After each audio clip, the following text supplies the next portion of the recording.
On her birthday, my girlfriend stood up in front of everyone and thanked her ex for setting the standard. The whole room applauded like it was the most heartwarming thing they'd ever heard. Then she looked over at me, shrugged, and added, "And thanks to him as well, I suppose." I didn't move. I didn't speak. I just finished my drink while 50 strangers laughed at a joke I apparently was. 2 days later, she discovered exactly what happens when you humiliate a man whose entire career is built on destroying people who try to humiliate his clients. It was Charlotte's 30th birthday, the party she had been orchestrating for months like an Oscar campaign. The theme was old-school glamour. Think red lipstick, cigarette holders, and black and white photographs. She was the leading lady. I was the unpaid production assistant refilling champagne flutes and making sure the caterers didn't run out of miniature beef Wellington. The big moment came with the toast. Charlotte took center stage, glass raised high. Her best friend Becca, who always looked at me like I was a stain on the carpet, glowing beside her. "I just want to thank every single one of you for being here," she began, voice perfectly pitched for the room. "Turning 30 is massive, and I wouldn't be who I am without the incredible people who shaped me." She thanked her parents, her ride-or-die friends, then paused like she was about to announce an award winner. Her gaze slid across the crowd and locked on a tall, smug guy leaning against the far wall. "And a very special thank you to my dear friend Derek," she said, practically glowing. "Yes, my ex, but more importantly the man who showed me what I truly deserve. He raised the bar so high, and I'll always be grateful for our time together." The room exploded. Claps, whistles, a few ahs. Derek gave a modest little nod, like royalty accepting tribute. Then, as the noise settled, Charlotte's eyes flicked to me by the bar. "And thanks to him too, I guess," she said with a lazy flick of her wrist in my direction. A couple of her friends snorted into their Prosecco. Message received, loud and clear, in front of 50 witnesses. Derek was the gold standard. I was the participation trophy. I didn't react.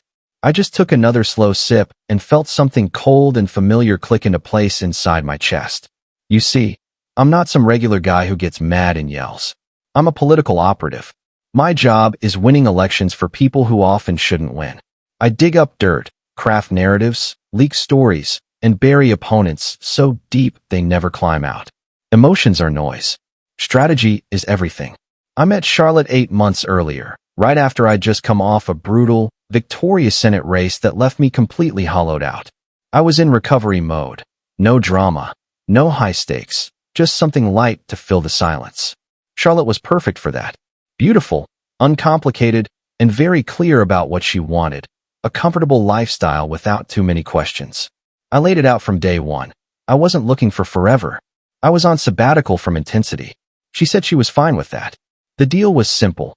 I covered the dinners, the trips, the random $800 handbags. She gave me easy company and good sex. A short-term, no-strings arrangement. Only somewhere along the line, she forgot it was temporary. And at that party, she decided to rewrite the terms publicly, painting me as the downgrade. Big mistake. That night, after the guests left and she passed out surrounded by crumpled gift wrap, I went to my office, poured a whiskey, and opened a new document titled Operation Exit Strategy. Phase 1, Research. For the next 48 hours, I treated Charlotte and St. Derek like opposing candidates. I already had 8 months of financial intel on her. Every restaurant, every spa, every girl's trip, I'd quietly funded. I exported the statements, categorized the spending, built a complete map of her lifestyle and who enabled it. Then I turned to Derek. Publicly, he was the full package. Founder of hot tech startup Innovate Next, vintage Aston Martin, perfectly filtered Instagram life. But in my world, the brighter the spotlight, the more cockroaches you find when you flip the rock.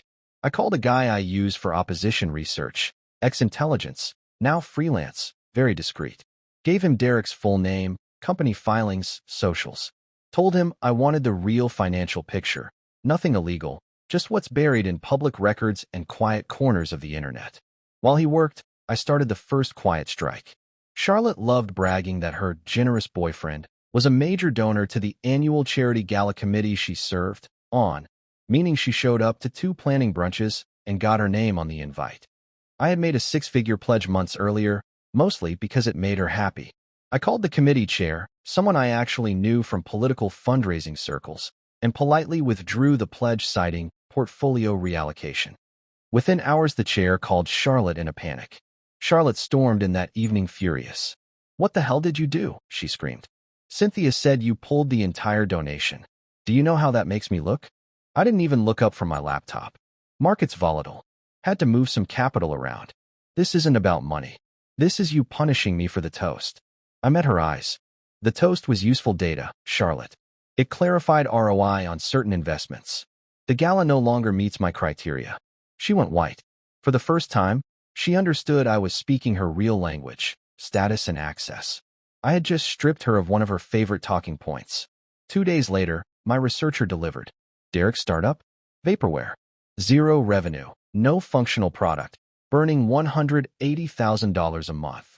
Funding came almost entirely from Daddy's rich friends and a stack of personal loans at credit card level interest. The Aston Martin? Leased. 2 payments behind. Co-signed by Dad. Perfection. Phase 2. Controlled demolition. I wrote a crisp, 7-page independent due diligence memo on Innovate Next. Dry, factual, devastating.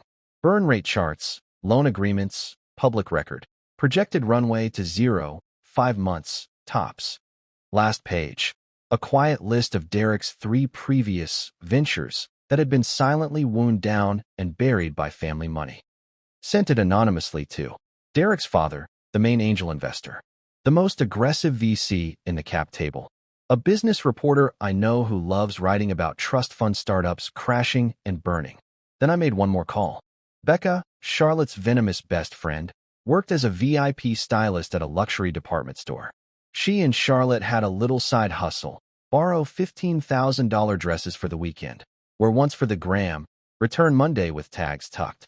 I called the corporate ethics hotline from a burner app, gave them Becca's name, suggested they pull 6 months of Monday morning returns and matching security footage. Then I waited. The dominoes fell beautifully. First, the article dropped. The ugly truth behind Innovate Next's hype. The lead investor went nuclear, pulled his money, threatened litigation. Derek's father, mortified, froze the family ATM. Derek spiraled. Becca got marched out by security 3 days later. Facing felony theft charges, she immediately threw Charlotte under the bus, claiming Charlotte masterminded everything. Their friendship detonated in a blaze of texts and tears.